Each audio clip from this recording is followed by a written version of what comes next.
Good morning one and all. Myself Soumyashri.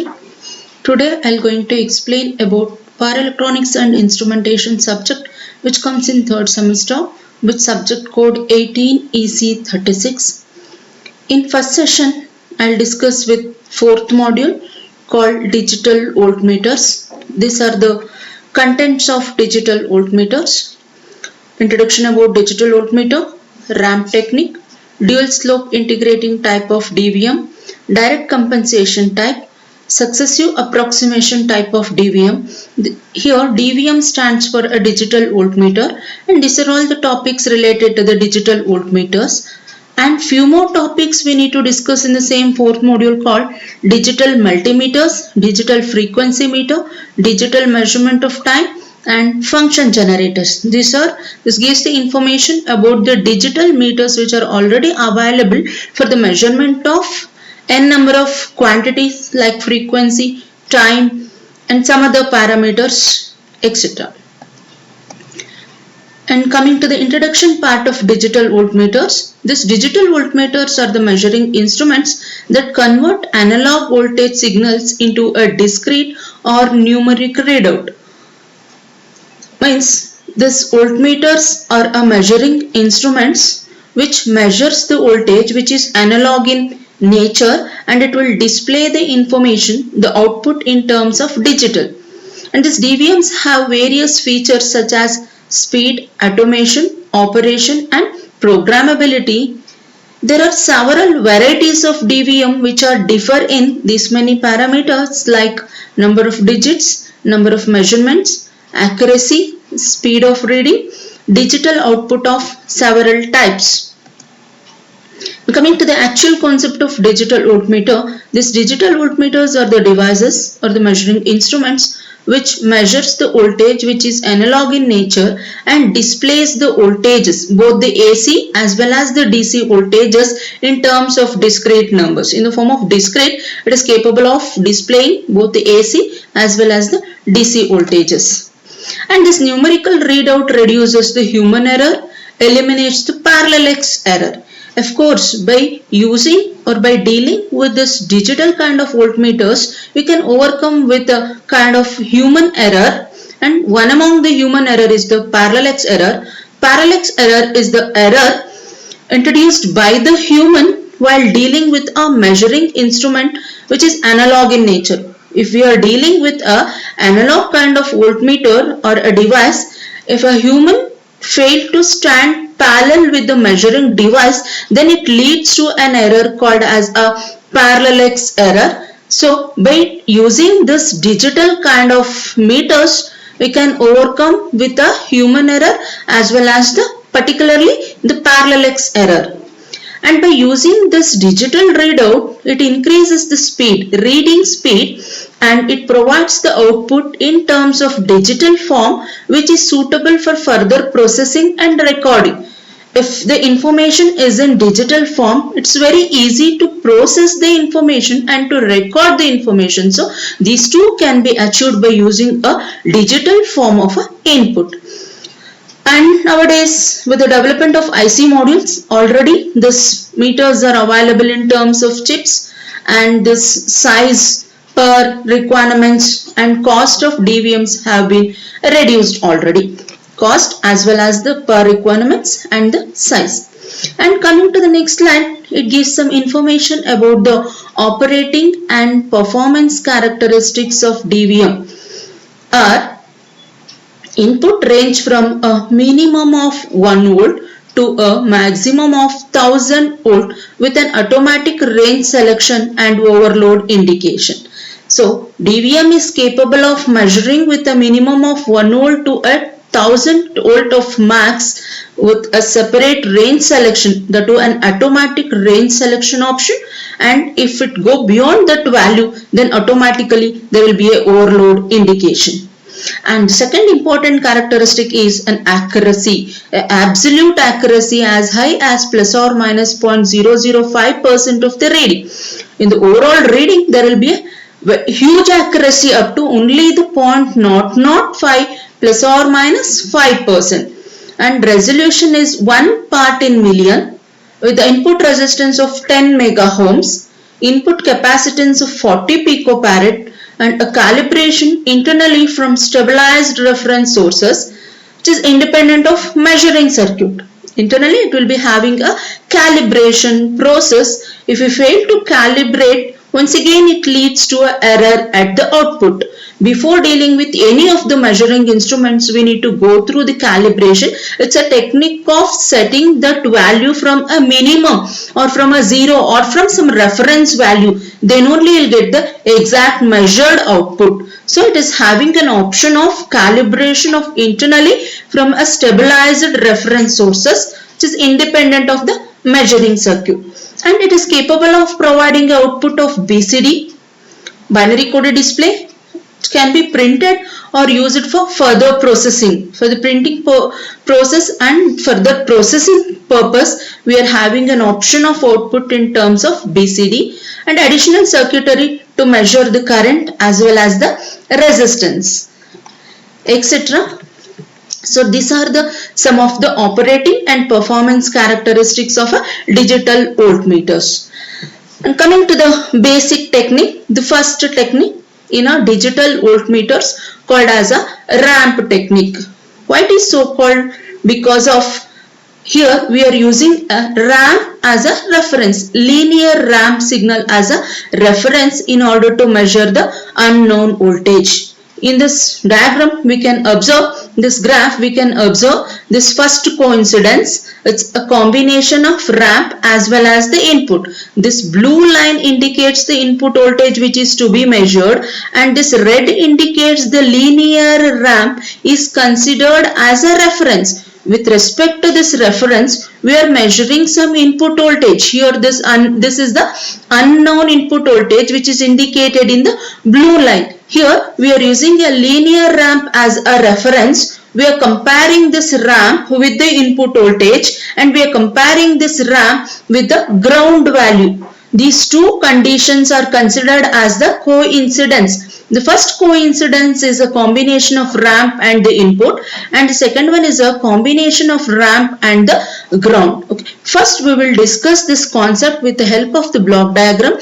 then we will discuss with signal graph. This is the diagram, block diagram of a ramp type of digital voltmeter. Here we are using the input. This first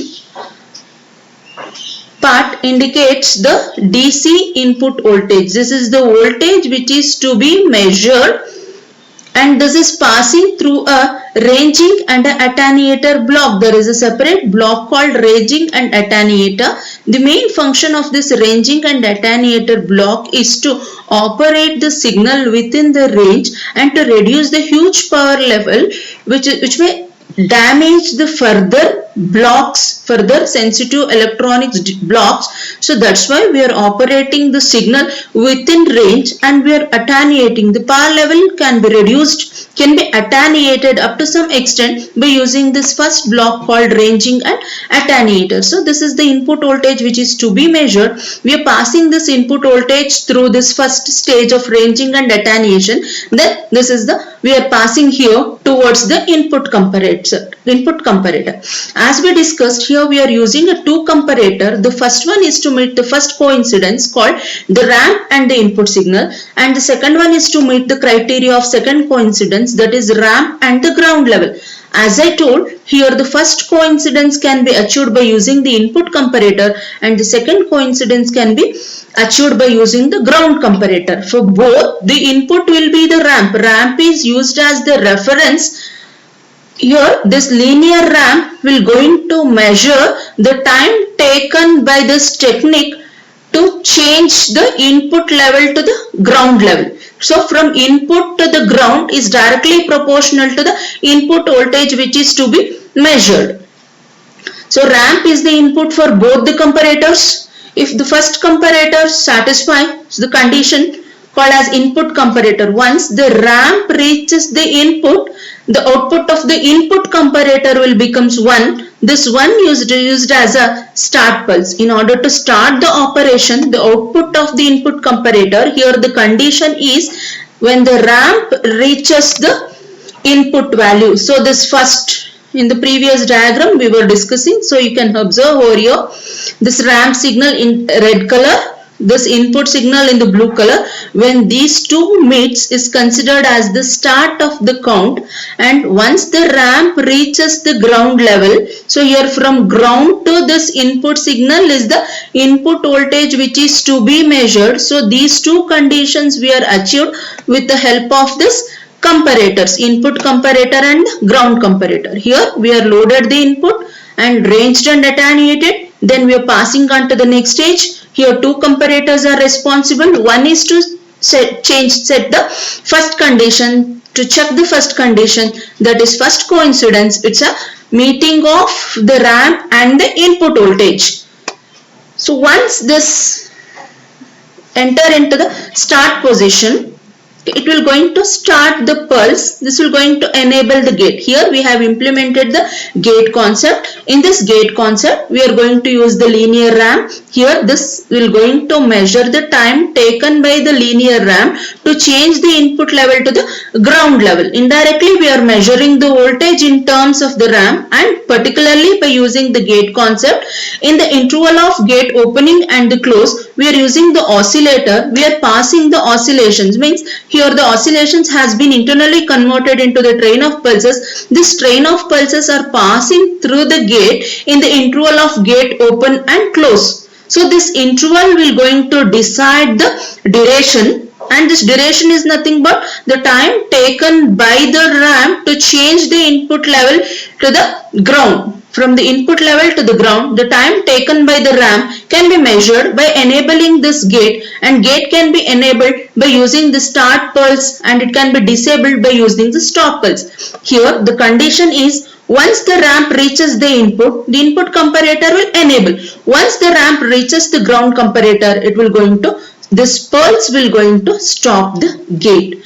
In the interval of gate open and the close, we are passing the train of pulses. The same pulses will be passed through the gate in the open interval, and the same will be counted by the counter, where the number of pulses which are passed in this interval is directly proportional to the input voltage which is to be measured.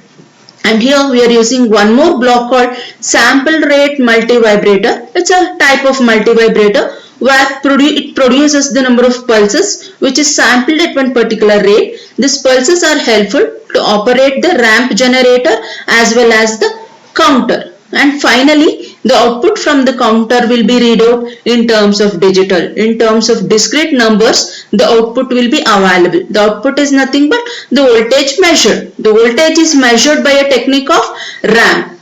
We are setting the two conditions, the input as well as the ground comparator. Okay, I am going to explain this with the help of this signal graph. The first one indicates the voltage level with respect to time interval.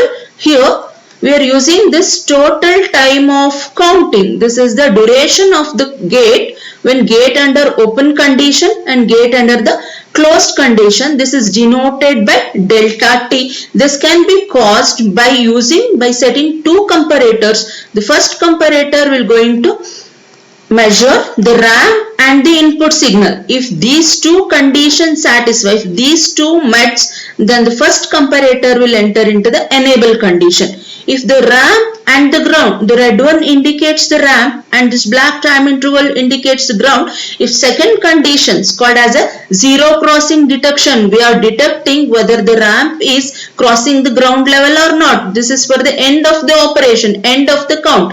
Till that value will be keep on passing the number of pulses from the oscillator. This measures the time taken by the ramp from the input level to the ground level, and this delta t indicates the time interval, and during this time interval of the gate, during the interval of gate opening, we are passing the number of pulses.